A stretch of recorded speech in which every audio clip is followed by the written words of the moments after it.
سارے دین پر انہی کے ذریعے سے کوئی حملہ کر سکتا ہے معاذ اللہ کہ آسانی دو آسانی دو. آخر آسانی کی کوئی حد ہے اور کس لحاظ سے آسانی ہے. تو ایسے ہی یعنی ہر امر میں رفق ہے، نرمی ہے. تو یہاں بھی دیگر جو دلائل ہیں مقابل کے ان کو سامنے رکھ کر اس کا دائرہ معین کیا جا سکتا ہے. چونکہ ادھر قرآن مجید میں وَلْيَجِدُوا فِيكُمْ غِلْظَةً، غلظہ شدت ہے، سختی ہے، وہ پائیں تم میں سختی کو، یعنی دشمنان دین. وَلْيَجِدُوا فِيكُمْ غِلْظَةً، اور اشداء علی الکفار رحماء بینہم.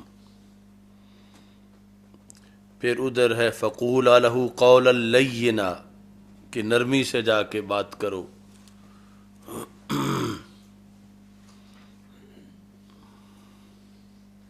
اللہ تعالیٰ کا جو حکم ہے حضرت موسیٰ علیہ السلام اور حضرت ہارون علیہ السلام کے لحاظ سے، تو اس واسطے نہ مطلقاً سختی ہے اور نہ مطلقاً نرمی ہے، اور یہ علیحدہ علیحدہ حالات ہیں اور علیحدہ علیحدہ موضوعات ہیں. ان کو پیش نظر رکھ کے ہی دائرہ کار معین کیا جا سکتا ہے. لیکن عمومی طور پر رسول اکرم صلی اللہ علیہ وسلم نے نرمی کا حکم دیا. حضرت عائشہ صدیقہ رضی اللہ تعالیٰ عنہ کہتی ہیں کہ یہود کا ایک وفد آیا رسول اکرم صلی اللہ علیہ وسلم کے پاس. انہوں نے آ کر کہا السلام علیکم، یعنی السلام کو مخفف کر دیا، اور جس کا معنی بنتا ہے موت، معاذ اللہ تجھ پہ موت ہو. تو حضرت عائشہ صدیقہ رضی اللہ تعالیٰ عنہ کہتی ہیں میں سمجھ گئی کہ یہ کیا کہہ رہے ہیں. میں نے کہا علیکم السلام، تم پہ موت ہو، واللعنہ، اور تم پہ لعنت ہو. قالت، تو کہتی ہیں کہ رسول اکرم صلی اللہ علیہ وسلم نے فرمایا مہلاً یا عائشہ، اے عائشہ نرمی کرو، بے شک اللہ تعالیٰ نرمی کو ہر کام میں پسند کرتا ہے. تو میں نے کہا یا رسول اللہ صلی اللہ علیہ وسلم، کیا آپ نے سنا نہیں کہ انہوں نے کیا کہا ہے؟ تو نبی اکرم صلی اللہ علیہ وسلم نے فرمایا قد قلت علیکم، کہ اس کا جواب میں نے انہیں دے دیا تھا.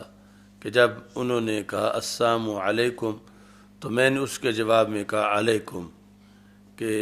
جو تم میرے بارے میں لفظ بول رہے ہو وہ تم پہ ہو، یعنی موت. باب تعاون المؤمنین بعضهم بعضا، مومنین کا نیکی کے کاموں میں بعض کا بعض کے ساتھ تعاون کرنا. رسول اکرم صلی اللہ علیہ وسلم نے ارشاد فرمایا مومن مومن کے لیے کل بنیان، دیوار کی طرح ہے، یعنی دیوار میں لگی ہوئی اینٹ کی طرح ہے. اس پر پچھلے سال وحدت امت کانفرنس میں گفتگو کی تھی. کل بنیان یشد بعضہ بعضا، بعض مومن بعض کے لیے، یا دیوار کی بعض اینٹیں بعض کے لیے معاون بنتی ہیں. یشد بعضہ بعضا، تو بعض مومن بعض کے لیے معاون بنتے ہیں. پھر نبی اکرم صلی اللہ علیہ وسلم نے اپنی انگلیوں کے درمیان تشبیک کی. تشبیک جو ہے وہ کنگھی بنانا انگلیوں کی اس طرح کر کے. تو اور نبی اکرم صلی اللہ علیہ وسلم بیٹھے تھے کہ ایک بندہ آ گیا، اس نے آ کر حاجت کا سوال کیا یا حاجت طلب کی. تو رسول اکرم صلی اللہ علیہ وسلم ہماری طرف متوجہ ہوئے اور آپ نے ارشاد فرمایا کہ اس کے لیے سفارش کرو تمہیں اجر دیا جائے گا، اور اللہ تبارک و تعالی فیصلہ کرتا ہے اپنے نبی صلی اللہ علیہ وسلم کی زبان پر جو چاہتا ہے۔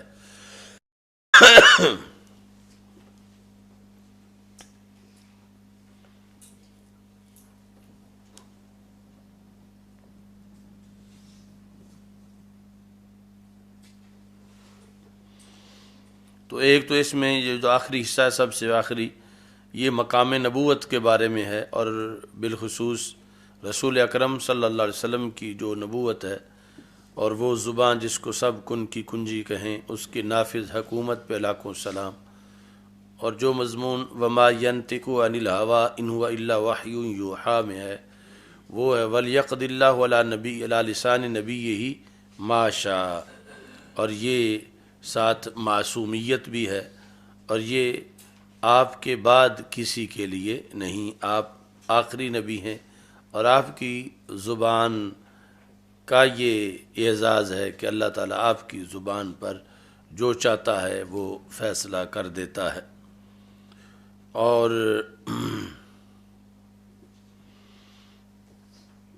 نیکی کے کام میں جہاں سے کسی کا کام ہونا ہے وہاں سفارش کر دینے سے سفارش کرنے والے کو اجر ملے گا، اگرچہ وہ کام ہو یا نہ ہو۔ اور پھر یہ شد و بعدہ بعد، تو دیوار میں لگنے سے پہلے اینٹ کا مقام اور ہے، اور دیوار میں لگی ہوئی اینٹ کا مقام اور ہے۔ پہلے وہ ایک قسم کی آزادی میں ہے بظاہر، کہ اسے یہ نہیں کہ میں کسی کو اپنے اوپر رکھوں، بوجھ اٹھاؤں، کسی کو اپنے ساتھ لگنے دوں دائیں بائیں سے، لیکن اس حالت میں وہ سوائے ایک ڈھیر نظر آنے کے کوئی کام نہیں کر سکتی، یعنی نہ تو وہ کسی چور کو روکنے کے لیے کسی قلعے کا حصہ بن سکتی ہے یا دیوار کا حصہ بن سکتی ہے، نہ کوئی چھت اٹھانے کے لحاظ سے وہ کوئی کردار ادا کر سکتی ہے، اور نہ ہی کسی چیز کو اندر رکھا ہوا اور باہر ڈھیر لگایا ہوا ہو، دیوار نہ بنی ہوئی ہو تو وہ کوئی حفاظت کا کام کر سکتی ہے، نہ باہر سے اندر جانے والے کو روک سکتی ہے، نہ اندر سے پڑی ہوئی چیز جو ہے اس کی حفاظت کر سکتی ہے، نہ کوئی بوجھ اٹھا سکتی ہے، کیونکہ وہ غیر منظم اینٹیں ہیں، اور جو وہ اینٹیں ہی جب منظم ہو جائیں تو پھر وہ سارے کام کر لیتی ہیں، پھر وہ بوجھ بھی اٹھاتی ہیں، پھر وہ چوروں سے ڈاکوؤں سے اندر والی چیز کی حفاظت بھی کرتی ہیں، پھر کتوں کو اندر داخل نہیں ہونے دیتی، پھر جو ہے وہ مکمل ان کی افادیت جو ہے وہ پوری تب نظر آتی ہے، یعنی کوئی اس لیے اینٹیں نہیں بناتا کہ اس طرح پڑا ہوا ڈھیر نظر آئے، یعنی اینٹیں بنانے کا جو مقصد ہے وہ تب ہی پورا ہوتا ہے جب اینٹوں کی تنظیم سازی ہو، تو پھر اینٹوں کا مقصد پورا ہوتا ہے، اور اینٹوں کی تنظیم سازی دیوار کی شکل میں ہے۔ تو اس طرح رسول اکرم صلی اللہ علیہ وسلم نے فرمایا کہ مومن کے جو مقصد حیات ہے وہ منظم ہو جانے سے ظاہر ہوتا ہے، کہ جس وقت وہ منظم ہو، اور منظم ہونے کے لیے اسے ضرور کسی کا بوجھ اٹھانا پڑے گا، جب اس کا کوئی بوجھ اٹھائے گا تو یہ بھی کسی کا بوجھ اٹھائے گا، جس طرح دیوار میں لگی ہوئی اینٹ کسی کے اوپر ہے کسی کے نیچے ہے، تو نچلی اینٹ نے اس کا بوجھ اٹھایا ہوا ہے تو وہ کسی کا بوجھ اٹھاتی ہے۔ اس واسطے یعنی یہ کردار مومن کا ہو کہ وہ خود بھی کسی کا بوجھ اٹھائے، یہی نہ پسند کرے کہ اس کا کوئی بوجھ اٹھاتا رہے، وہ بھی کسی کا بوجھ اٹھائے، تو پھر سوسائٹی صحیح طریقے سے اسلامی سوسائٹی بنتی ہے، اور پھر ان میں قوت آ جاتی ہے، اور وہ مومنین جو ہیں وہ دشمن کا مقابلہ کرنے کے اندر کردار ادا کرتے ہیں، اور دولت اسلام کی حفاظت کر سکتے ہیں۔ اور اگر وہ یہ صورت اختیار نہ کریں تنظیم کی تو پھر پورا مقصد جو ہے وہ حاصل نہیں ہوتا، اور نہ ہی کسی چھت کا بوجھ اٹھا سکتے ہیں کہ جو چھت نیچے والوں کو گرمی سردی سے بچائے یا دھوپ سے اور بارش سے بچائے، وہ تب بھی ہو سکتا ہے کہ جب یہ نظم کی شکل میں موجود ہوں اور ایک دوسرے کے قریب قریب ہوں، چونکہ اگر دور دور رہیں اور دیوار بن جائے تو پھر بھی دیوار کے اندر شگاف رہے گا اور وہ اس کے اندر آلے بنے ہوئے ہوں گے جس کی وجہ سے مضبوط دیوار نہیں ہوگی۔ تو یہ ہے ان کا قریب ہونا، اور یہ ایک لفظ کل بنیان بول کر رسول اکرم صلی اللہ علیہ وسلم نے ان ساری چیزوں کی طرف نشاندہی فرمائی اور امت کو تنظیم میں اور منظم رہنے کا حکم دیا۔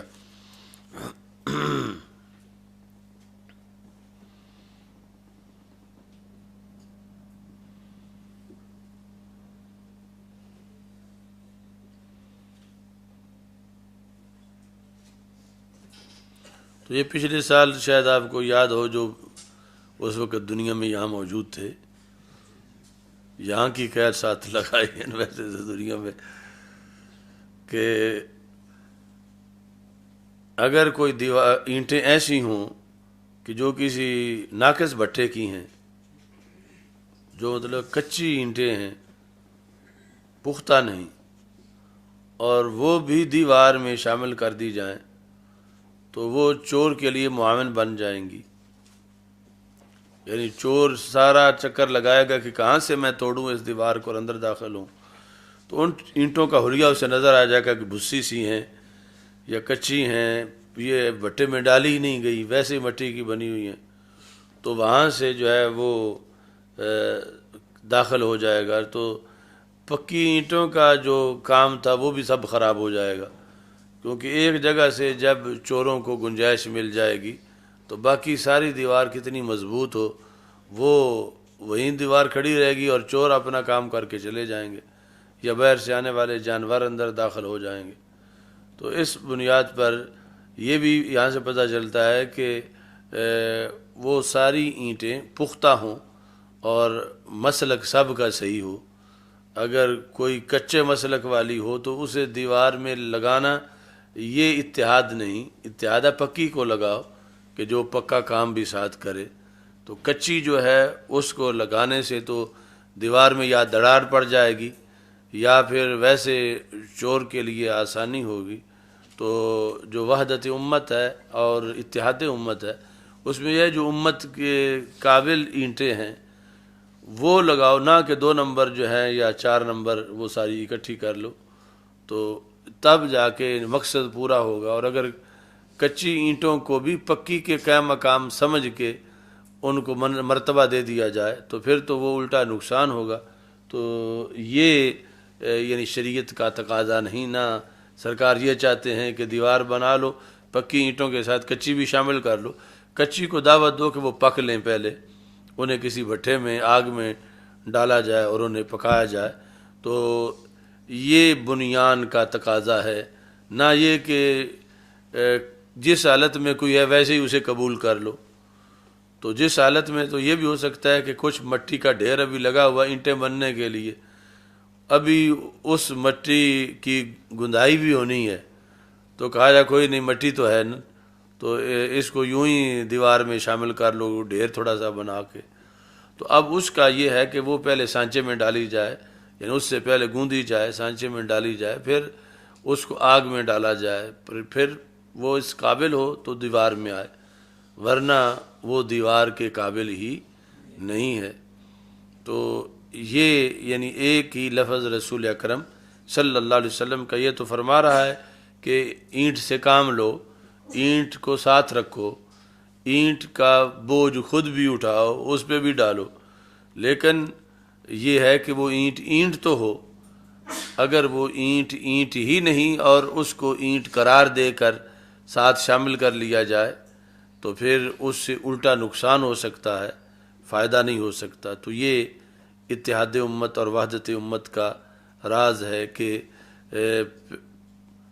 پس نخستیں باعدت تطہیر فکر بعد ازاں آسان شود تعمیر فکر،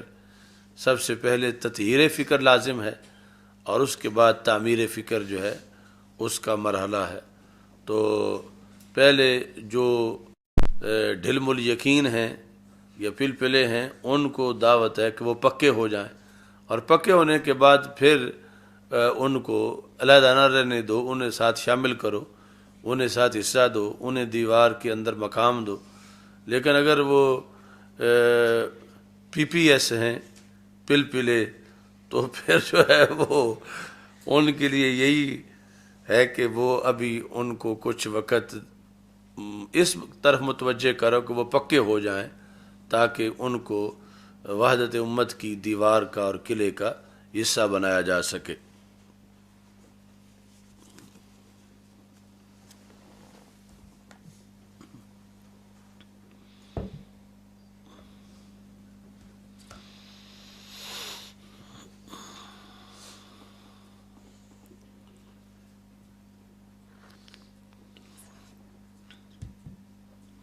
آگے ہے کہ اینٹ پکی ہوئی ہو، اگرچہ رنگ اس کا کالا ہی ہو، تو پھر اس سے نفرت نہ کرو، اس کو اپنے ساتھ جگہ دو اور اس کا بھی بوجھ اٹھاؤ۔ اس لحاظ سے پھر مساوات اور یعنی جو بظاہر کسی رنگ و نسل کا ہے، جب اس نے اسلام قبول کر لیا ہے اور عقیدہ اس کا صحیح ہے، تو پھر اس سے نفرت نہ کرو اور اس کو مقام و مرتبہ دو۔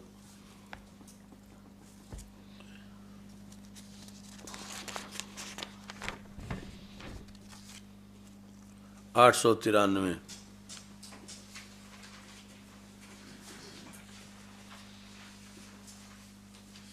حدثنا محمد بن بشار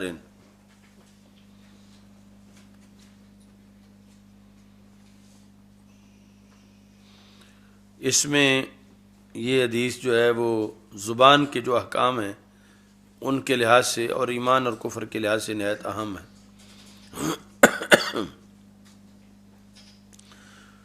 تو کچھ لوگ مذاق میں اسلام سے نکل جاتے ہیں۔ رسول اکرم صلی اللہ علیہ وسلم نے ارشاد فرمایا، من حالف علی ملت غیر الاسلام فہو کما قال، جس بندے نے حلف اٹھایا کسی ملت پر اسلام کے سوا، تو وہ جیسے اس نے کہا ویسے ہی سمجھا جائے گا۔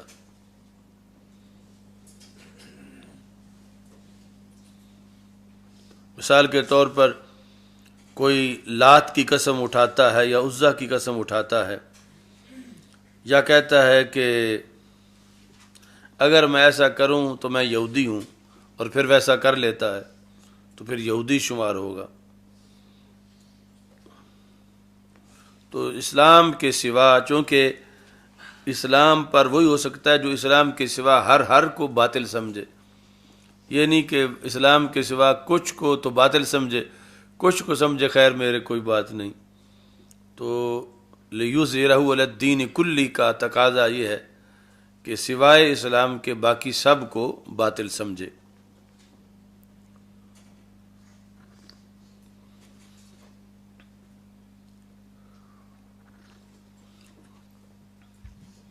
باطل میں وہ موجود ہیں، خواہ وہ اہل کتاب ہیں یا غیر اہل کتاب ہیں، خواہ وہ ہندو سکھ ہیں یا یہودی نصرانی ہیں، وہ ان میں کوئی بھی حق نہیں ہے، حق صرف اسلام ہے۔ اچھا جی، وَلَيْسَ عَلَى ابْنِ آدَمَ نَظْرٌ فِي مَا لَا يَمْلِكُ، ایک اصول کتنا سنہری ہے، بندہ جس کا مالک نہ ہو اس کی نظر نہیں مان سکتا۔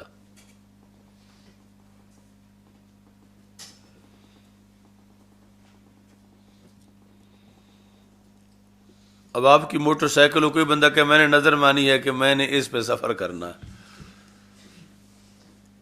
تو مانگنے آ جائے، آپ کہیں نہیں، وہ کہ شرعی طور پر میں کیا کر سکتا ہوں، میں نے نظر مانی ہوئی ہے۔ تو شریعت کہتی ہے کہ نظر کا دائرہ کار اپنے ملک کے اندر ہے، یعنی جب نظر اس طرح مانی ہے تو وہ نظر نہیں ہے، کیونکہ وہ ملک کے سوائے، ورنہ جس کی چیز پر دل کرے تو کہے میں نے اس کی۔ ایسا پھر سارے شعبوں میں ہوتا ہے۔ داتا صاحب ایک خطیب جمعہ پڑھا رہے تھے تو دوسرے بزرگ آ گئے، انہوں نے کہا میں نے داتا صاحب جمعہ پڑھانا ہے۔ پوچھا گیا کیوں؟ کہ میں نے نظر مانی ہے۔ یہ آج سے کئی سال پہلے کی بات ہے، انہوں نے کہا کہ میں نے داتا صاحب جمعہ پڑھانے کی نظر مانی ہے۔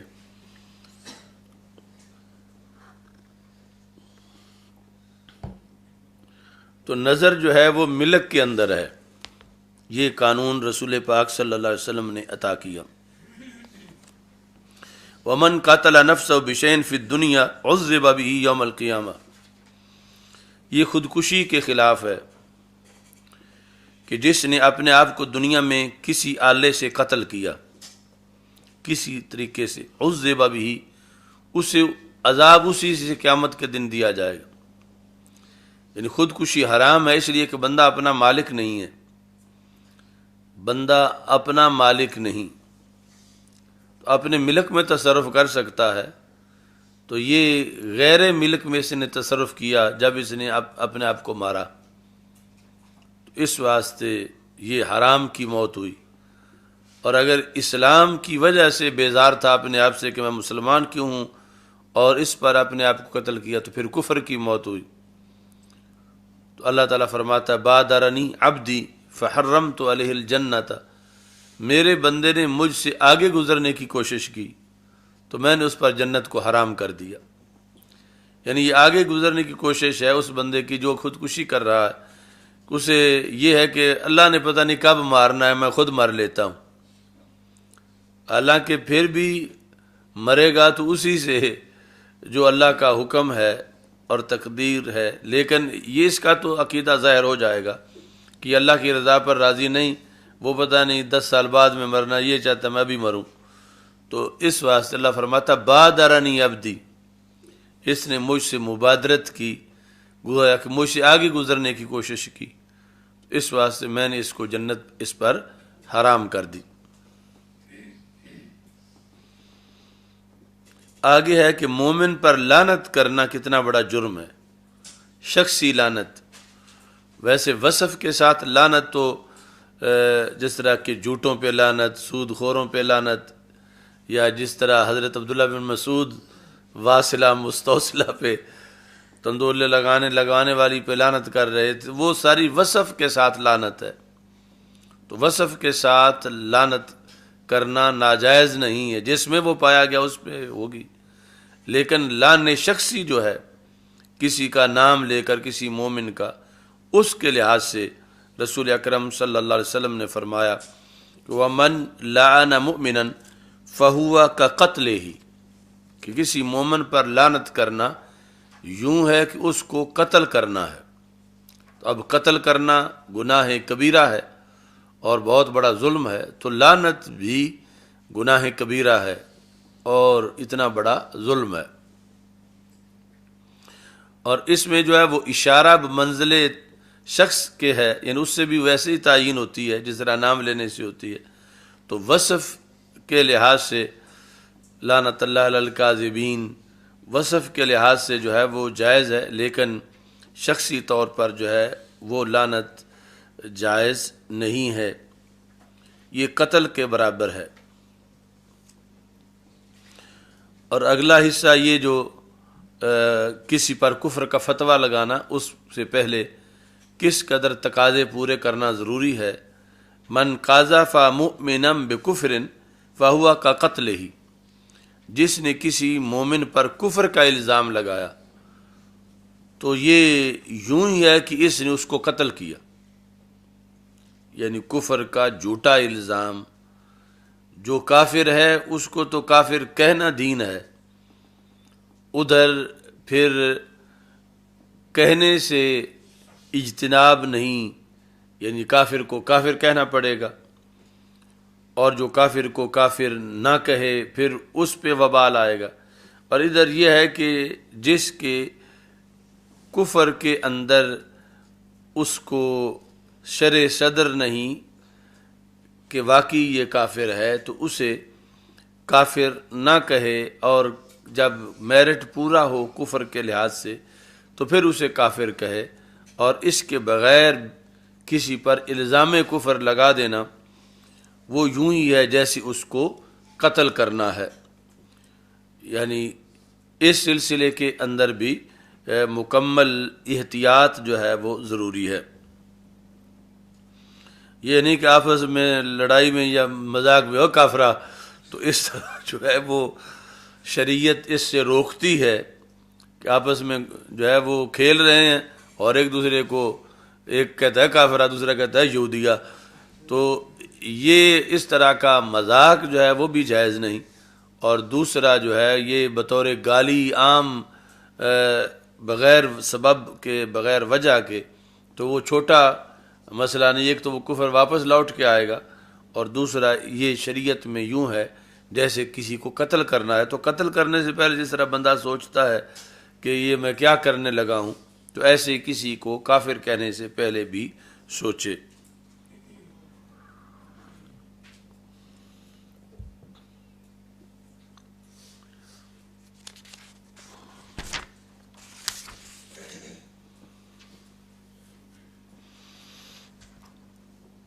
چورانوے.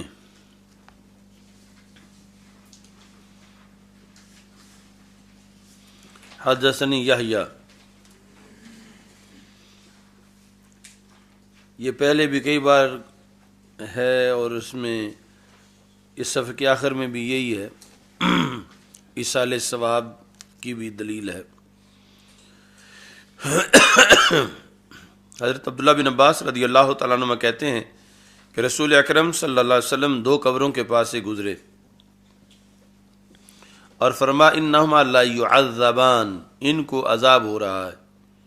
وما يعذبان فی کبیر، اور کسی کبیرہ کی وجہ سے نہیں ہو رہا.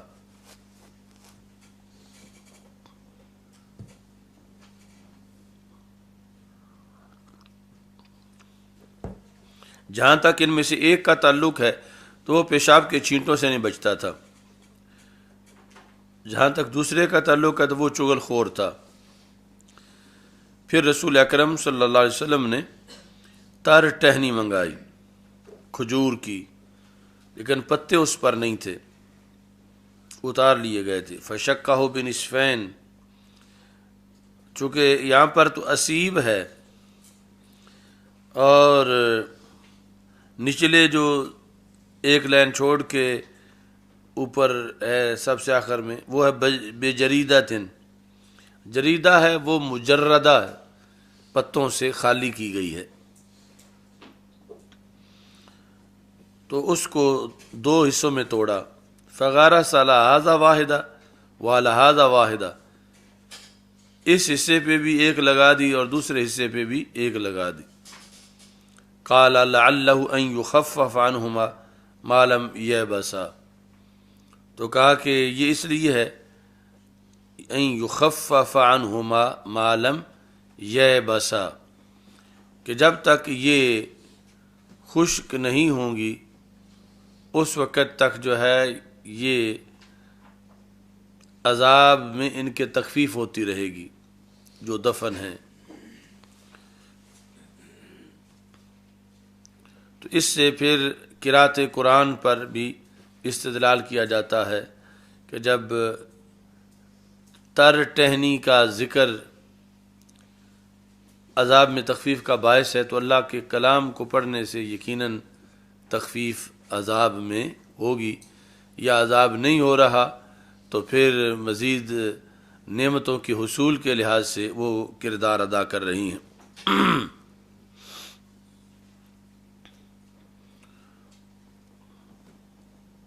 یہ کتاب الایمان میں کتاب الصلاۃ میں وضو والے باب میں شروع میں ہے. تو یہاں جو ہے وہ پھر یہ جو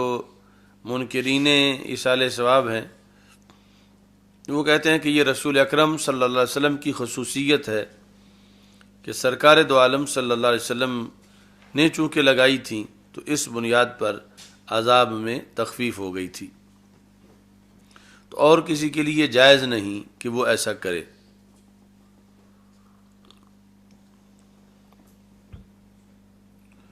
تو اس کا جواب یہ ہے کہ چونکہ صحابہ کرام رضی اللہ تعالیٰ عنہ سے یہ لگانا ثابت ہے، یعنی جب وہ کتاب الصلاۃ میں آئی ہے تو وہاں پر 7 صحابہ کا ذکر بھی ہے کہ ایک صحابی نے وصیت کی کہ یہ میری قبر پہ ٹہنیاں لگانا، اور پھر دوسروں نے جو زندہ تھے لگائیں. تو یہ پتہ چلا کہ وہ خصوصیت نہیں سمجھتے تھے اس لحاظ سے کہ آگے کسی کے لیے جائز ہی نہ ہو کہ وہ کسی قبر پہ لگائے، بلکہ اس کو دلیل بنا کر وہ یہ قبر پہ ٹہنیاں لگواتے اور لگاتے رہے. ہاں یہ خصوصیت ہم بھی مانتے ہیں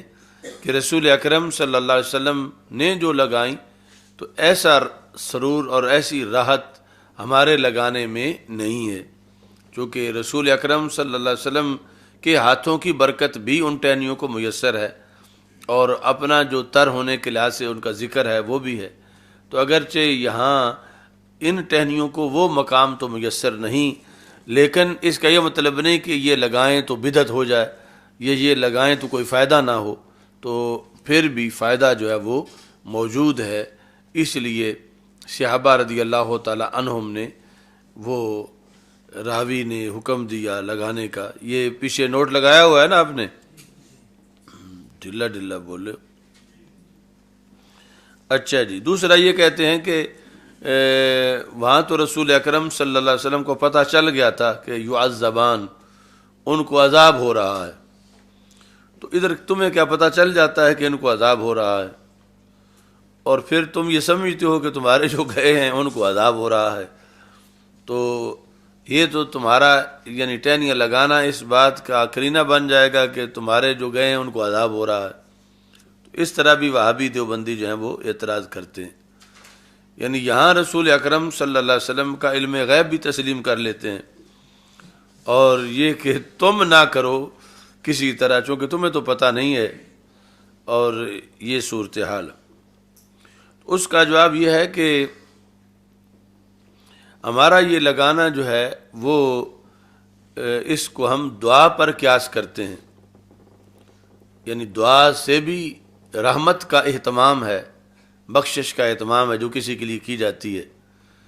تو اب دعا مانگنے کے لیے کیا پہلے شرط ہے کہ عذاب ہو رہا ہو تو پھر کہا جائے کہ یا اللہ اس کی بخشش فرما؟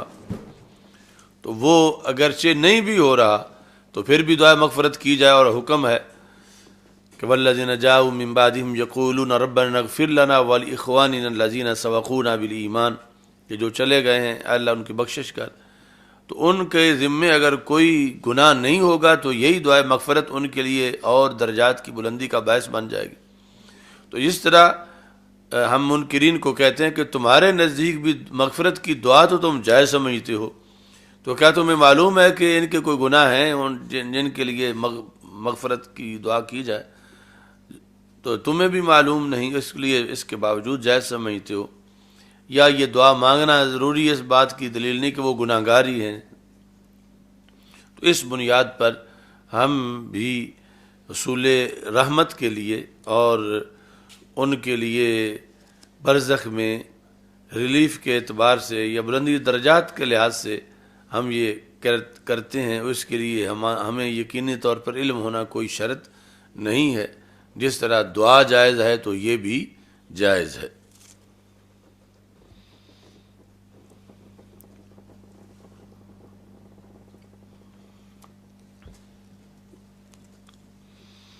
اچھا جی، 895 عن ابی ہریرہ حدثنا عمر بن حفص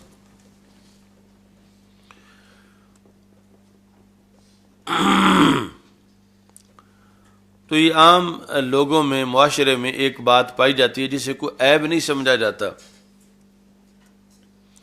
جبکہ وہ بہت بڑا عیب ہے. تو معاشرتی اصلاح کے لیے یہ حدیث شریف اس کے لحاظ سے بندے کو یعنی ہم سب کو اپنا اپنا احتساب بھی کرنا چاہیے. کیا زندگی میں ایسا ہمارا کردار تو نہیں رہا یا نہیں ہے، اور اس کی پھر آگے تبلیغ بھی کرنی چاہیے. عن ابی ہریرہ رضی اللہ تعالیٰ عنہ قال قال النبی صلی اللہ علیہ وسلم تجد من اشر الناس یوم القیامہ عند اللہ ذی الوجہین.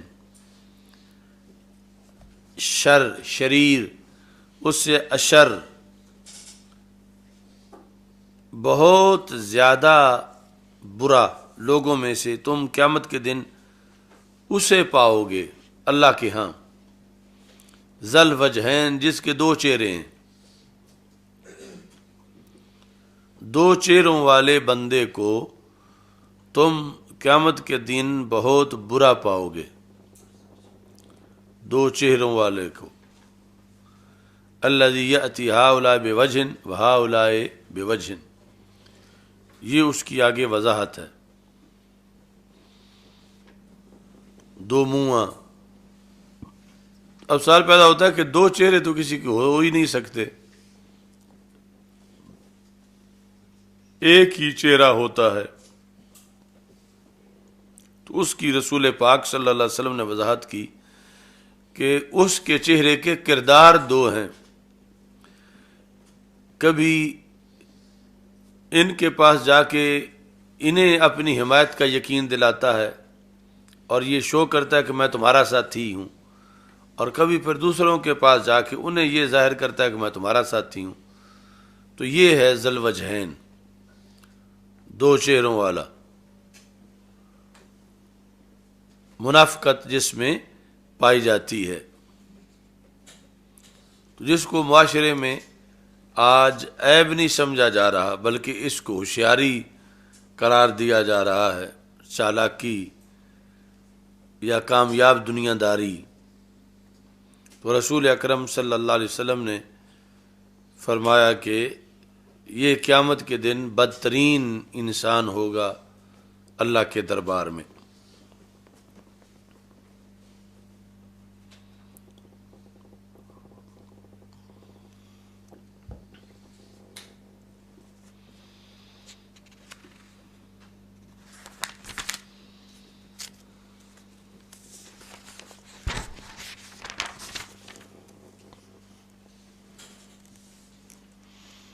آٹھ سو اٹھانوے،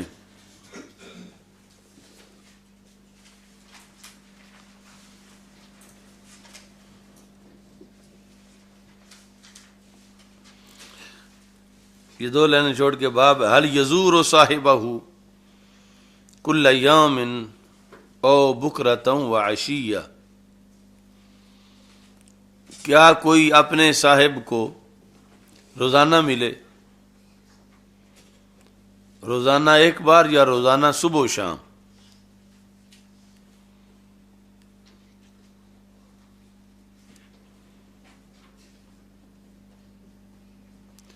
یعنی ویسے تو یہ ہے کہ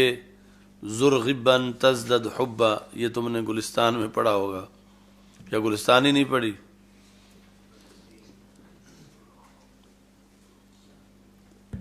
فخر الدین کہ کبھی کبھی ملا کرو، اس سے محبت میں اضافہ ہوتا ہے، لیکن جو دوسرا طریقہ ہے کہ جب محبت ایک مقام تک پہنچ چکی ہو تو پھر اس میں کمال روزانہ ملنے میں بھی ہے، اور پھر جب مرتبہ صدیق پر کوئی ہو تو پھر، اور یہ بالخصوص یعنی حضرت صدیق اکبر رضی اللہ تعالیٰ عنہ کی خصوصیات میں سے ہے، اور یہ بہت بڑی فضیلت ہے جس میں آگے ہزاروں فضیلتیں ہیں۔ حضرت عائشہ صدیقہ رضی اللہ تعالیٰ عنہ کہتی ہیں لم اعقل ابویہ الا وہما یدینان الدین، میں نے اپنے ہوش سنبھالے ہوئے اپنے والدین کو دین میں ہی دیکھا ہے، یعنی امی جان اور ابا جان دونوں کو۔ ولم یمر علینا یوم، اور ہمارا کوئی ایک دن بھی ایسا نہیں گزرا الا یاتینا فیہ رسول اللہ صلی اللہ علیہ وسلم طرفی النہار بکرۃ وعشیہ، ایک دن بھی ایسا نہیں گزرا جس میں ہمارے گھر میں رسول اکرم صلی اللہ علیہ وسلم دو بار تشریف نہ لائے ہوں۔ یعنی سرکار صلی اللہ علیہ وسلم کا کسی کے گھر ایک بار اس کی زندگی میں چلے جانا اس کے لیے کتنا بڑا شرف ہے۔ تو یہ سیدنا صدیق اکبر رضی اللہ تعالیٰ عنہ کا گھر ہے۔ کہتا عائشہ صدیقہ رضی اللہ تعالیٰ عنہ کہتی ہیں، اب ظاہر ہے کہ یہ اول تو مکی زندگی میں اور پھر اس کے بعد مدنی زندگی میں جب تک عائشہ صدیقہ رضی اللہ تعالیٰ عنہ اس گھر میں ہیں اس کا ساتھ اعتراف کر رہی ہیں۔ اور یہ خصوصیت ہے کہ لم عاقل ابوی قط الا ہما یدینان الدین، اور ولم یمر علینا یوم، ہم پہ کوئی ایک دن بھی ایسا نہیں گزرا، نکراتات النفی ہے، مگر یاتینا فیہ رسول اللہ صلی اللہ علیہ وسلم، مگر اس دن میں ہمارے پاس اللہ کے رسول علیہ السلام تشریف لائے۔ یعنی نبی اکرم صلی اللہ علیہ وسلم صدیق اکبر رضی اللہ تعالیٰ عنہ کو کے گھر کو اپنا گھر کیسے سمجھتے تھے؟ اپنے گھر میں تو بندہ روزانہ ہوتا ہے، تو حضرت صدیق اکبر رضی اللہ تعالیٰ عنہ کے گھر پر کتنا اعتماد تھا رسول اکرم صلی اللہ علیہ وسلم کو کہ روزانہ ہی اس گھر میں تشریف لے جاتے تھے، اور پھر روزانہ 2 بار، الا بکرتاً وعشیہ، پہلے پہر اور پچھلے پہر۔ تو اس سے یعنی جو رسول پاک صلی اللہ علیہ وسلم کے دل میں پیار تھا حضرت صدیق اکبر رضی اللہ تعالیٰ عنہ کا، اور حضرت صدیق اکبر رضی اللہ تعالیٰ عنہ میں جو اہلیت تھی محبوبیت کی اور محبیت کی،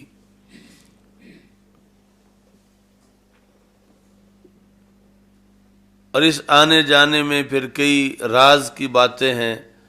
پھر ہر آنے میں کئی تعلیم و تعلم کی باتیں ہیں۔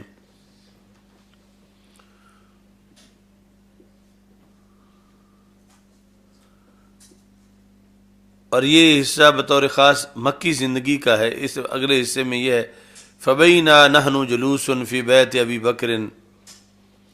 فِي نَهْرِ الظَّهِيرَةِ، یعنی حضرت عائشہ صدیقہ رضی اللہ تعالی عنہ کہتی ہیں اس دوران کہ ہم یعنی اپنے ابا جی کے گھر میں موجود تھے دوپہر کے وقت مکی زندگی میں۔ قال قائل ھذا رسول اللہ صلی اللہ علیہ وسلم فی ساعۃ لم یاتینا فیہا، تو کسی نے کہا یہ اللہ کے رسول صلی اللہ علیہ وسلم تشریف لے آئے مکی زندگی میں، پھر مکہ مکرمہ کے حالات، اور پھر یہ ہے کہ پہلے سرکار دو عالم صلی اللہ علیہ وسلم پہلے ٹائم تشریف لاتے تھے یا پچھلے ٹائم دوپہر کو تشریف نہیں لاتے تھے، اس دن دوپہر کو تشریف لے آئے۔ تو یہ ہم سب کے لیے اجنبی بات، انوکھی بات تھی۔ کسی نے کہا ھذا رسول اللہ صلی اللہ علیہ وسلم، ایسے وقت میں تشریف لائے جس میں پہلے تشریف نہیں لاتے تھے۔ تو ہم گھر میں اکٹھے بیٹھے تھے، تو حضرت ابوبکر صدیق رضی اللہ تعالی عنہ چونکہ کان ابو بکر اعلمنا، اس خطبے میں بھی پہچان گئے جو مدنی زندگی میں آخری وقت میں تھا، تو یہاں بھی حضرت ابوبکر صدیق رضی اللہ تعالی عنہ پہچان گئے ما جاء به فی هذه الساعة الا امر، کہ یہ دوپہر میں اس وقت آنا یہ پھر خاص امر کے لیے ہے، یعنی یہ پہلے بار بار بات جاری تھی ہجرت کے لحاظ سے، اور اللہ کے حکم کا انتظار کیا جا رہا تھا کہ رب حکم دے گا تو پھر ہجرت کریں گے۔ تو پھر حضرت صدیق اکبر رضی اللہ تعالیٰ عنہ کے ذہن میں فوراً آیا کہ سرکار دو عالم صلی اللہ علیہ وسلم جو دوپہر کے وقت آج تشریف لے آئے ہیں، تو یہ پھر کوئی خاص امر ہے، یعنی ہجرت کا حکم آ گیا ہے۔ قال انی اذن لی فی الخروج، تو سرکار دو عالم صلی اللہ علیہ وسلم تشریف لائے تو آپ نے بتایا کہ مجھے ہجرت کا حکم دے دیا گیا۔ یہ دوسری جگہ یہ تفصیل سے ہے بخاری میں ہی کہ جب دروازے پر رسول اکرم صلی اللہ علیہ وسلم پہنچے تو اتنے میں صدیق اکبر رضی اللہ تعالیٰ عنہ بھی دروازے پہ آ گئے، تو سرکار نے فرمایا کہ اگر گھر میں کوئی اور بندہ ہے تو وہ ابو بکر ان کو سائڈ پہ کر دو، یعنی میں نے راز کی بات کرنی ہے، کیونکہ ہجرت کی بات بڑی مخفی تھی، اور پھر آگے قریش مکہ کی ساری سازشیں اور ان کی طرف سے اعلان انعام کا سرکار دو عالم صلی اللہ علیہ وسلم کو معاذ اللہ شہید کرنے کے لحاظ سے، تو یہ بڑی اہم بات تھی کہ لیک نہ ہو جائے۔ تو آپ نے فرمایا کہ گھر میں کوئی اور بندہ ہے تو اس کو سائڈ پہ کر دو۔ تو حضرت صدیق اکبر رضی اللہ تعالیٰ عنہ نے کہا کہ یا رسول اللہ صلی اللہ علیہ وسلم، گھر میں میری بیٹیاں ہی ہیں۔ یعنی اس سے پتہ چلتا ہے کہ خاندان صدیق کس قدر رازدان تھا اور کس قدر رسول اکرم صلی اللہ علیہ وسلم کو اعتماد تھا کہ یہاں اگر ان کے بیٹوں یا بیٹیوں کو، یہاں تک کہ غلام کو بھی اگر پتہ چل جائے گا تو یہ غداری نہیں کریں گے، کہ جتنے بھی اونٹوں کے انعام بعد میں رکھے گئے۔ تو یعنی اس لیے سرکار نے فرمایا ٹھیک ہے، وہ اگر گھر میں ہیں بیٹیاں گھر میں تو وہ ٹھیک ہے، انہیں تو بیٹھنے دو۔ اس طرح کر کے یعنی رسول اکرم صلی اللہ علیہ وسلم نے پورے خاندان صدیق اکبر پر اعتماد کیا، یہاں تک کہ جو غلام تھا وہ بھی یعنی اتنا رازدان قرار پایا کہ یعنی بکریاں لے جاتا تھا غار کی طرف، اور پھر وہاں دودھ دینے کے بعد پھر واپس لے آتا تھا، اور وہ بھی لیک نہیں کر رہا تھا کسی کے کہ جو سارے مکہ مکرمہ میں ہلچل مچی ہوئی ہے اور تلاش جاری ہے۔ اس نے بھی اس پر پہرا دیا جو رسول اکرم صلی اللہ علیہ وسلم نے اس خاندان پر اعتماد کیا تھا۔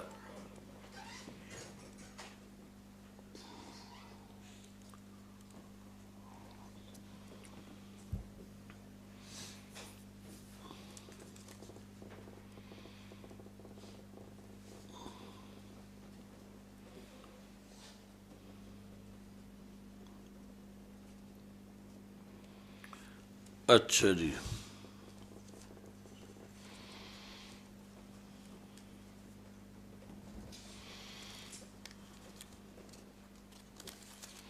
باب من تجمل للوفود، جس نے وفود سے ملنے کے لیے زیب و زینت اختیار کی، یعنی وفد کے لیے اچھے کپڑے پہننا کہ وفد آ رہا ہے کوئی ملنے کے لیے، تو یہ اس کے بارے میں باب ہے۔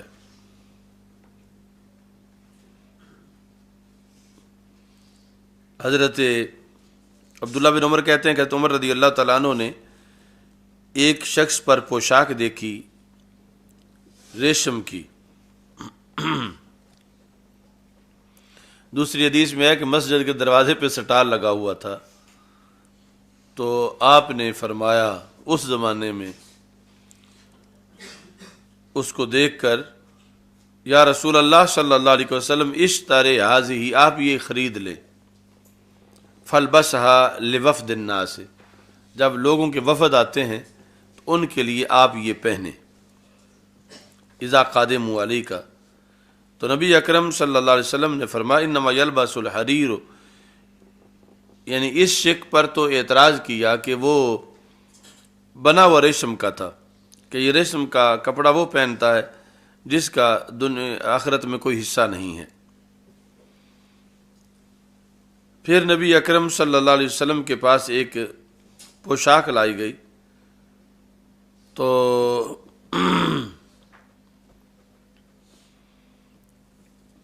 اور نبی اکرم صلی اللہ علیہ وسلم نے وہ حضرت عمر رضی اللہ تعالیٰ عنہ کے لیے تحفہ کے لیے بھیج دی۔ تو حضرت عمر رضی اللہ تعالیٰ عنہ لے کے آ گئے رسول پاک صلی اللہ علیہ وسلم کے پاس کہ آپ نے یہ مجھے بھیجی ہے ریشم کی بنی ہوئی پوشاک،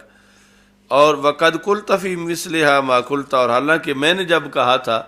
کہ آپ خرید لیں تو آپ نے فرمایا تھا کہ یہ ان لوگوں کے لیے ہے جن کا آخرت میں کوئی حصہ نہیں ہے۔ تو نبی اکرم صلی اللہ علیہ وسلم نے فرمایا کہ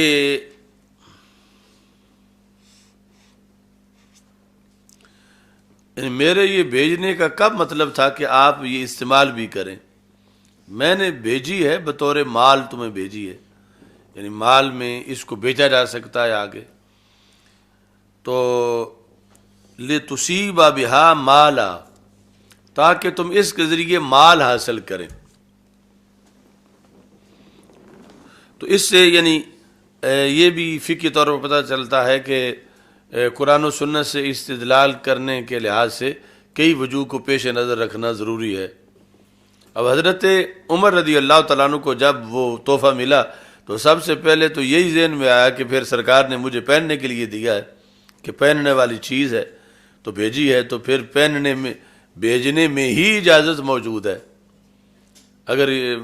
پہننا جائز نہ ہوتا تو بھیجتے کیوں؟ اور ساتھ پھر جو دوسری دلیل تھی کہ سرکار نے اس سے روکا ہے، پہننے سے روکا ہے، تو اب مطلب یہ بنا کہ یہ ہاتھ میں پکڑنا تو منع نہیں، اسے مال بنانا تو منع نہیں، اسے بیچنا تو منع نہیں، چونکہ مردوں کے لیے ناجائز ہے، عورتیں تو یہ عورتوں کے لیے جائز ہے۔ یا یہ ہے کہ اس وقت دوسری حدیث میں ہے کہ فرمایا تم یہ تحفہ بھی بھیج سکتے ہو اپنے بھائی کے لیے جو ابھی اس وقت تک کافر تھا۔ تو اس طرح کر کے یعنی سارے وجوہ کو پیش نظر رکھنا ضروری ہے۔ اب یہاں استدلال کیا، ایک اجتہاد تھا حضرت عمر رضی اللہ تعالیٰ عنہ کا، اس اجتہاد کے پیش نظر یہ سمجھ لیا کہ یہ پھر جائز بھی ہونا چاہیے میرے لیے، لیکن چونکہ خود انہی کے پاس عدم جواز کی دلیل بھی سامنے موجود تھی تو پھر پہنا نہیں، لیکن سوال کیا ہے رسول اکرم صلی اللہ علیہ وسلم سے کہ جب خود ذہن میں تعارض آ گیا ہے تو رسول اکرم صلی اللہ علیہ وسلم نے پھر یہ مسئلہ حل کیا کہ یہ میرے بھیجنے سے یہ استدلال کرنا کہ پہننا جائز ہے یہ درست نہیں، چونکہ بھیجنا کئی مقاصد کے لیے ہو سکتا ہے، یہ معین نہیں کہ صرف پہننے کے لیے بھیجا ہو، تو پہننا تو میں منع کر چکا ہوں، وہ منع ہی ہے، باقی یہ بھیجا ہے کہ تم اس کو بیچ کر اس کے عوض میں مال حاصل کر سکتے ہو تو وہ تمہارے لیے جائز ہوگا۔ یعنی کچھ چیزیں تو ایسی ممنوع ہیں کہ وہ نہ خود جائز ہے نہ ان کا عوض جائز ہے، مثلا شراب ہے، لیکن یہ ریشم ایسی نہیں ہے، تو اس لیے اس میں فرمایا کہ تم اس کے ذریعے سے مال حاصل کر سکتے ہو۔ اچھا جی،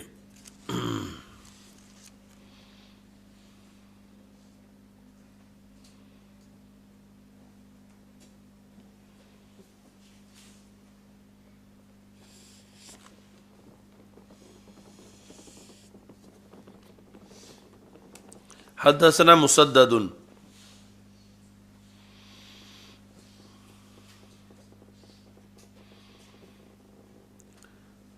تو یہ تم میں سے جس کا ابھی ولیمہ باقی ہے اس کی دلیل ہے۔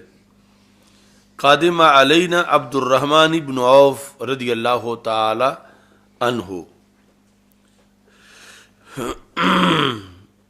حضرت عبد الرحمن بن عوف انس کہتے ہیں ہمارے پاس آئے، فآخى النبی صلی اللہ علیہ وسلم بینہ و بین سعد بن ربیع، تو نبی اکرم صلی اللہ علیہ وسلم نے حضرت عبد الرحمن بن عوف اور حضرت سعد بن ربیع کے درمیان مواخات قائم کی۔ فقال النبی صلی اللہ علیہ وسلم اولم ولو بشاۃ، تو یعنی یہ جب ان کا موقع تھا اس وقت رسول اکرم صلی اللہ علیہ وسلم نے فرمایا اولم، ولیمہ کرو، ولو بشاۃ، اگرچہ ایک بکری کے ذریعے ہو۔ تو یہ لفظ ولیمہ کا پس منظر ہے مسلمانوں کے لیے، اور اس کی تاریخ ہے کہ نبی اکرم صلی اللہ علیہ وسلم کی زبان مقدس سے یہ لفظ نکلا اور یہ حکم دیا اولم ولو بشاۃ، اگرچہ صرف ایک بکری سے ہی ہو۔ یعنی ویسے تو یہ ہے کہ کئی بکریوں سے یا کئی چیزوں سے ہو، لیکن کچھ بھی نہ میسر ہو تو پھر ایک بکری سے ہی ہو۔ یہ کئی بار پہلے بھی حدیث گزر چکی ہے۔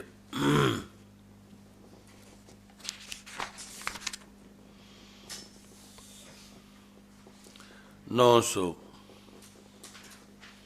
حدثنا محمد بن محبوب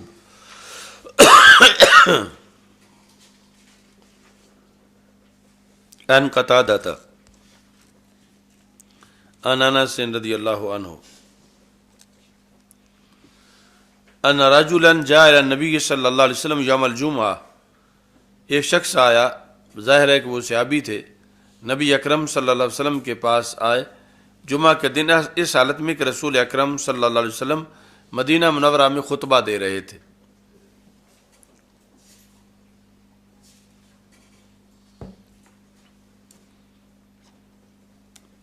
یعنی مدنی زندگی میں جمعہ آیا،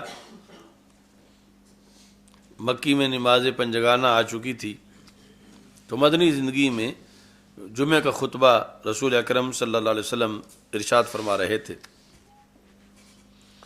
بندہ آیا، اس نے کہا کوہت المطر، قحط پڑ گیا ہے، بارش نہیں ہو رہی، فاستسقِ ربک، اپنے رب سے بارش طلب کیجئے۔ تو نبی اکرم صلی اللہ علیہ وسلم نے آسمانوں کی طرف دیکھا، وما نرى من سحاب، ہم نے کوئی بادل نہ دیکھا، فاستسقى، تو رسول اکرم صلی اللہ علیہ وسلم نے بارش طلب کی، فناشا السحاب، تو بادل پیدا ہو گئے،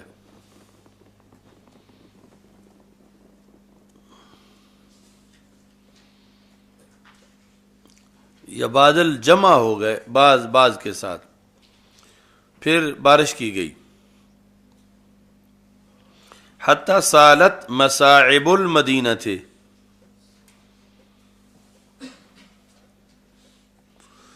مصائب یعنی مصائب ہیں برساتی نالے، وہ بہنے لگ گئے،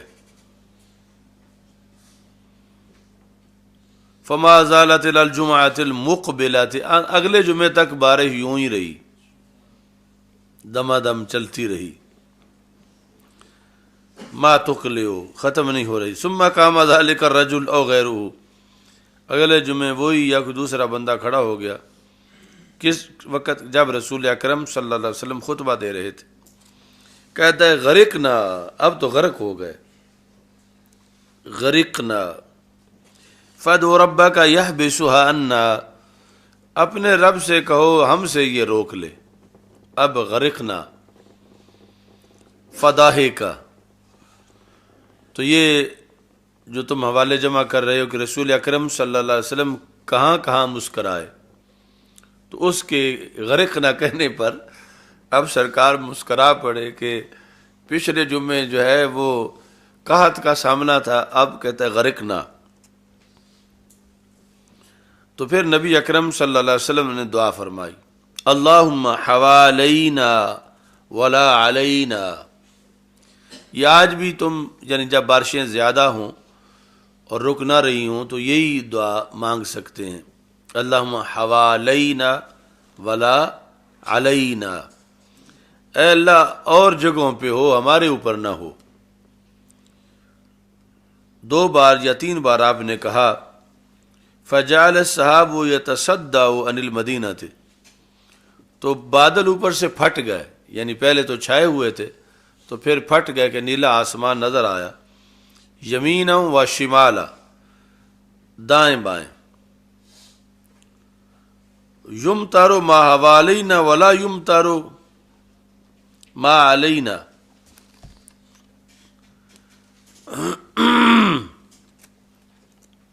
یمطر ما حوالینا، تو ارد گرد مدینہ منورہ کے سائڈوں پہ پھر بارش ہوتی رہی اور ہمارے اوپر نہ ہوئی۔ اب اگلا جملہ جو ہے یہ بڑا قابل غور ہے اعتقاد کے لحاظ سے بھی،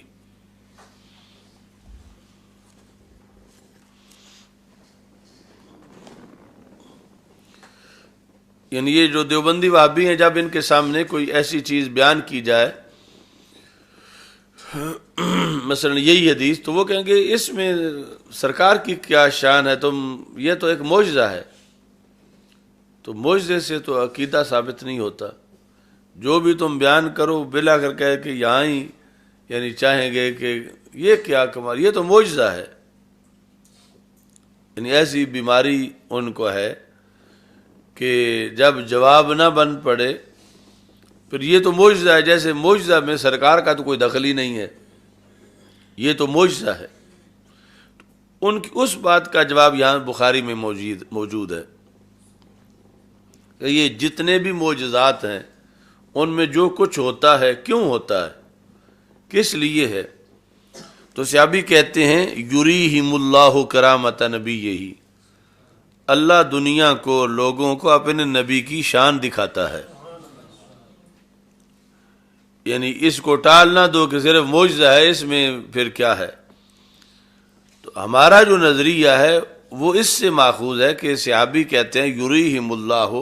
یعنی بارش نہ ہوتی ہو سرکار دعا کریں بارش ہو جائے، نہ جاتی ہو سرکار دعا کریں چلی جائے. تو اس میں کیا ہے، یریہم اللہ کرامت نبیہ، یقیناً اللہ کے کرنے سے سب کچھ ہوتا ہے. تو سرکار نے دعا کی، اللہ نے بارش برسا دی. سرکار نے دعا کی، اللہ نے دور کر دی. تو اللہ یہ کیوں کر رہا ہے، اللہ یہ کیوں کر رہا ہے، یریہم اللہ کرامت نبیہ، اللہ ان کو اپنے نبی کی ویلیو دکھاتا ہے کہ اللہ کے دربار میں اللہ کے رسول صلی اللہ علیہ وسلم کی ویلیو کیا ہے. اب یہ وہ معجزے سے ویلیو نہیں مان رہے آج والے، جبکہ معجزے کا مقصد ہی سرکار کی ویلیو ظاہر کرنا ہے، اللہ کے دربار میں رسول پاک صلی اللہ علیہ وسلم کی قدر و منزلت کو ظاہر کرنا، یہ مقصد ہے معجزے کا. اور یہ آگے سے معجزے پر یوں تبصرہ کر دیتے ہیں جیسے معجزہ تو کوئی بات ہی نہیں ہے، تو صرف توحید پر دلالت کرتا ہے، رسالت پر تو کچھ بھی نہیں کرتا.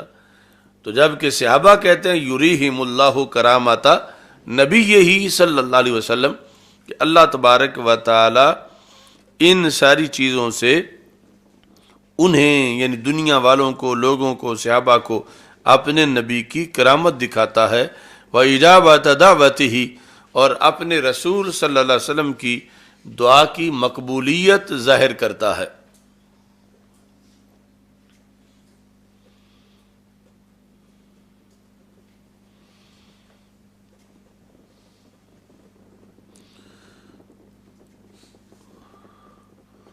نو سو ایک کے نیچے پھر وہ ہے دوبارہ، من حلف بملت غیر الاسلام کاذبا فہو کما قال. یہاں یہ وضاحت ہے کہ جس نے اسلام کے سوا کسی ملت کا الف اٹھایا، الف جھوٹا اٹھایا، وہ ویسے ہی ہے جیسے اس نے کہا. یہ اکثر تم لوگوں سے لوگ مسئلہ پوچھتے ہیں تو یہ اچھی طرح یہ بخاری کے حوالے سے یاد رکھ لو، یعنی حدیث کے حوالے سے، کہ وہ فلاں ملک میں گیا ہوا، اس کے کاغذ نہیں بن رہے، اور اس کے وہ کاغذ بننے کے لیے ایک فارم فل کرنا جس میں اس نے اپنے آپ کو قادیانی لکھنا ہے. بننا نہیں ہے تو وہ ختم نبوت مانتا، لیکن اس نے صرف لکھنا ہے، یا اس نے اپنے آپ کو یہودی لکھنا ہے یا کرسچن لکھنا ہے. تو سرکار فرماتے ہیں جس نے جھوٹا بھی لکھا وہ ویسے ہی ہے جیسے اس نے لکھا. یہ ہے کاذبن، من حلف بملت غیر الاسلام کاذبن، ہے مسلمان، اگر ہوئی یہودی پھر تو کاذبن نہیں ہے، پھر تو وہ سچی بات کر رہا ہے کہ ہے بھی یہودی اور لکھا بھی یہودی ہے بھی کرسچن اور لکھا بھی کرسچن ہے. یہ ہے کہ ہے مسلمان اور لکھتا یہودی ہے اپنے آپ کو فارم میں، یا کوئی کسی کو کہتا لکھ دو اور نیچے دستخط کر دیتا ہے، کسی کو کہتا ہے قادیانی لکھ دو، یا جو اپنے بقول احمدی کہتے ہیں، اور نیچے یہ دستخط کر دیتا ہے. تو رسول پاک صلی اللہ علیہ وسلم فرماتے ہیں اس نے کاذبن لکھا، یعنی تھا مسلمان اور اس نے جھوٹ سے یہ لکھا. فہوا کما قال، میری شریعت میں پھر ویسے ہی ہے جیسے اس نے لکھ دیا. فہوا کما قال، جس نے اس طرح کہہ دیا یا لکھ دیا وہ ویسے ہی ہوگا. تو اس کی بھی تبلیغ کرنی چاہیے عام خطبات میں بھی، کہ یہ بتانے کے لیے بھی لوگ سمجھتا ہے اتنے میں وہ کافر ہو گیا، اتنے میں ہی کافر ہو گیا. تو کافر کے سر سینگ نہیں ہوتے کہ وہ نکلیں گے، اگیں گے، بڑے ہوں گے تو پھر یہ کافر ہوگا، یہ جو ہی اپنے آپ کو اسلام کے سوا کسی ملت کی طرف اس نے منسوب کیا تو یہ کافر ہو گیا۔ یا اور بھی جتنے کلمات کفر ہیں، معاذ اللہ ثم معاذ اللہ، زبان سے کلمہ نکلتا ہے اور یہ جہنم میں جا گرتا ہے۔ تو یہ ایک اجنبی بات عمومی طور پر سمجھی جاتی، اتنے میں کافر کیسے ہو گیا؟ تو یہاں رسول پاک صلی اللہ علیہ وسلم فرماتے ہیں کہ اگرچہ وہ دل سے نہیں لکھ رہا، دل سے وہ بڑا دعویدار ہے، ختم نبوت کا عقیدہ رکھتا ہے، نعرے لگاتا ہے، بولتا ہے، کہتا ہے، لیکن اس نے جھوٹ سے لکھ دیا تو رسول اکرم صلی اللہ علیہ وسلم فرماتے ہیں وہ پھر ویسے ہی ہے جیسے اس نے لکھ دیا۔ اب اس میں جو دل کا مسئلہ تھا وہ ختم ہوا، جو اس نے لکھ دیا اس کے مطابق۔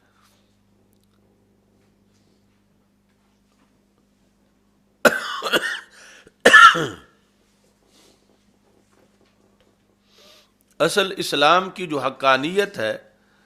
یہ چونکہ صرف اسلام میں ہی ہے تو اس کے پھر اپنے تقاضے ہیں۔ کافر کافر ہے، وہ جدھر جائے، ہیوں میں یا شیعوں میں، ہی مذکر کے لیے آتا ہے نا، شی مؤنث کے لیے آتا ہے، اس کا کچھ نہیں اترتا، وہ ہے ہی سب نجس۔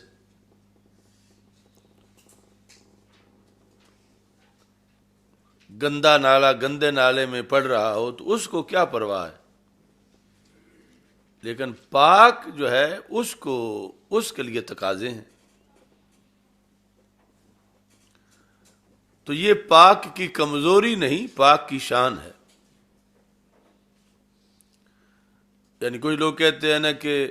شیعہ تو سب کے ساتھ بیٹھتے ہیں، سنیوں کے ساتھ بھی بیٹھتے ہیں، سکھوں کے ساتھ بھی، انہیں تو کچھ نہیں ہوتا، وہ بڑے پکے ہیں۔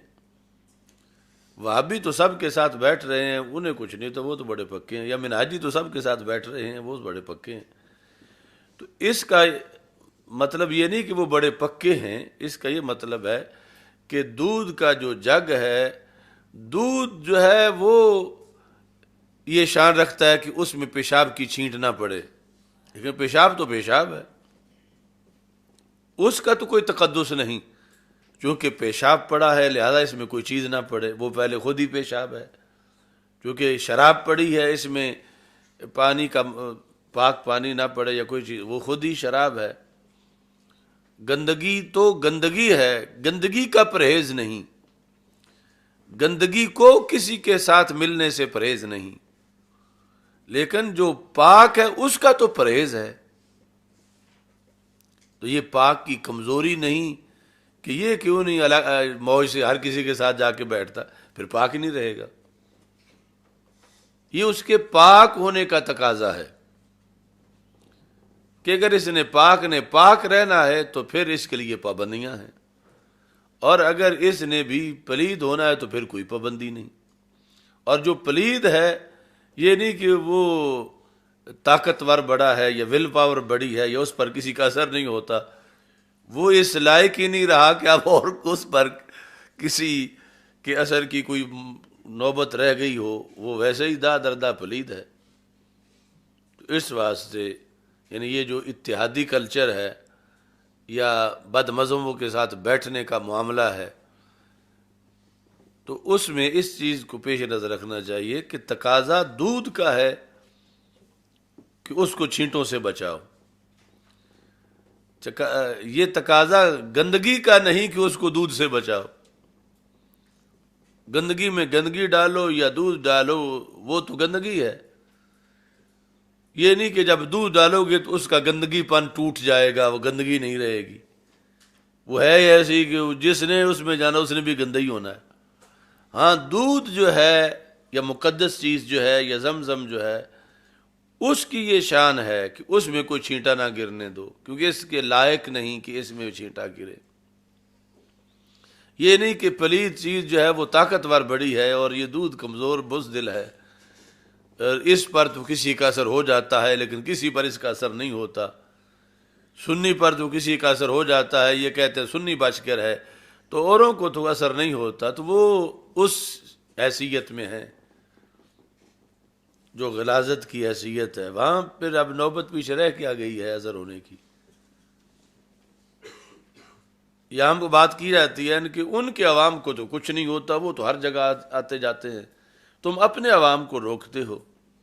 یا اپنے خواص کو روکتے ہو، ان کے خواص کو کچھ نہیں ہوتا۔ تو ہم مقدس دودھ کی بات کر رہے ہیں، اور دوسری طرف شراب ہے یا کوئی پلید چیز ہے، تو اس کے لیے تقاضے نہیں۔ جو دودھ ہے اور مقدس ہے اس کو ہم بچانے میں لگے ہوئے ہیں کہ اس کے تقاضے ہیں، کہ اس کا تقدس یہ چاہتا ہے کہ اس میں چھینٹ بھی نہ گرے پیشاب کی یا شراب کی،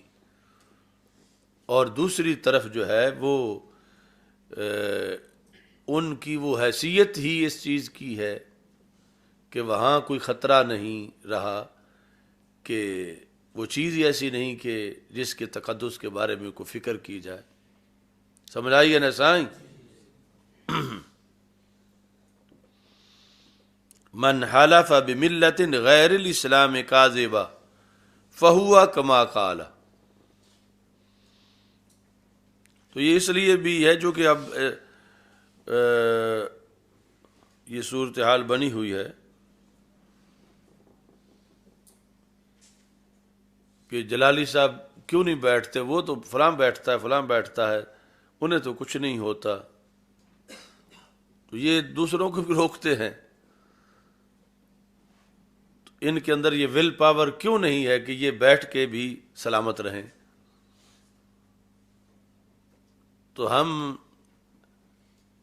سمجھتے ہیں کہ دودھ میں ول پاور تو اپنی جگہ ہوتی ہے، مگر یہ تقدس جو ہے یہ اس کی دودھ کی بزدلی نہیں ہے،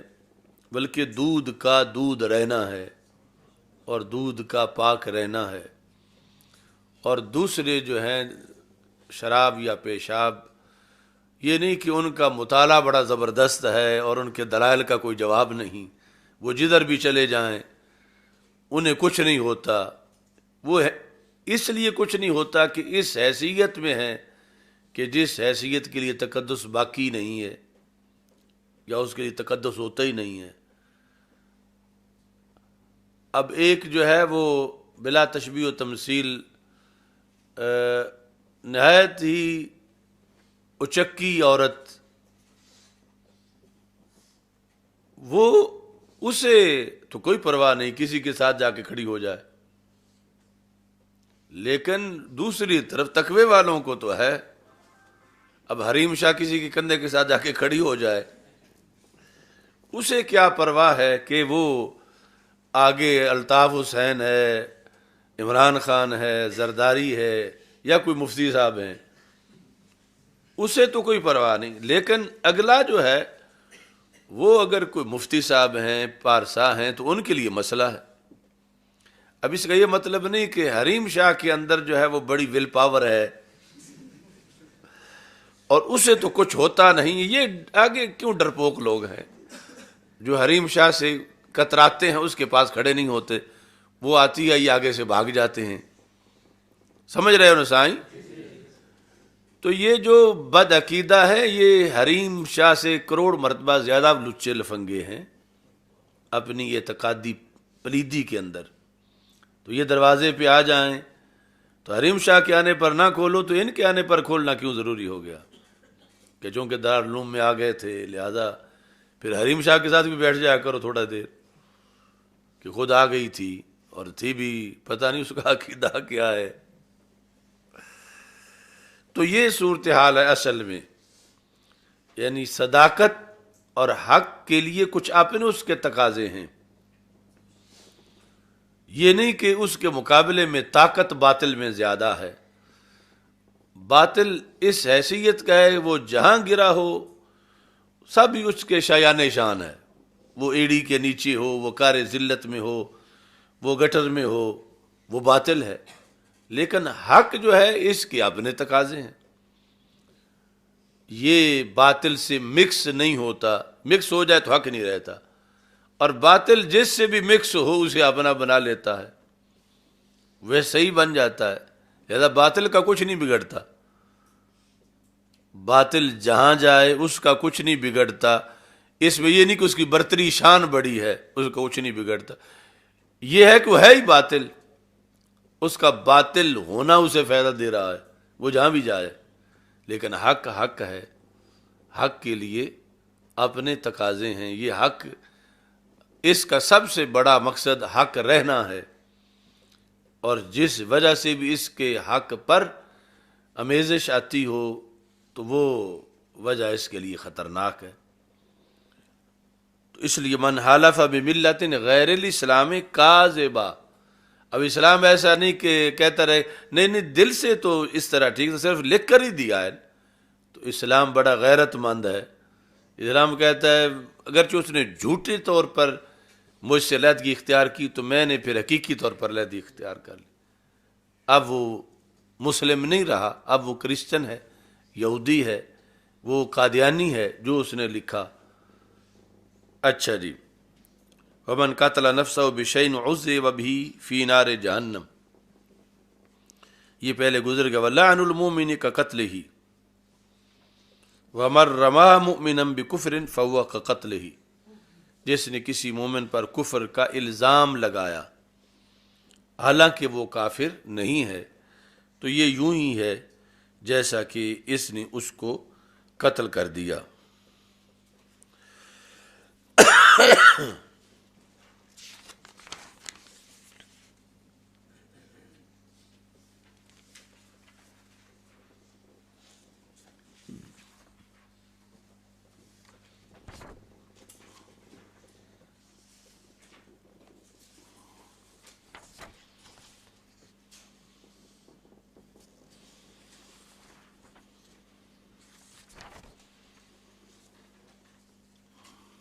چلو سائیں جی، الحمد للہ رب العالمین والعاقبۃ للمتقین والصلاۃ والسلام علی رسول اللہ، استغفر اللہ لا الہ الا اللہ وحدہ لا شریک له وله الحمد وهو على اللهم انا نعوذ بك من زوال نعمتك وتحول عافيتك وفجاءة نقمتك وجميع سخطك، اللهم بارك لنا في اللهم ثبتنا على معتقدات اهل السنة وامتنا في زمرات واحشرنا معهم، اللهم بارك لنا في هذا العشرين بجاه سيد المرسلين، وصلى الله تعالى على حبيب سيدنا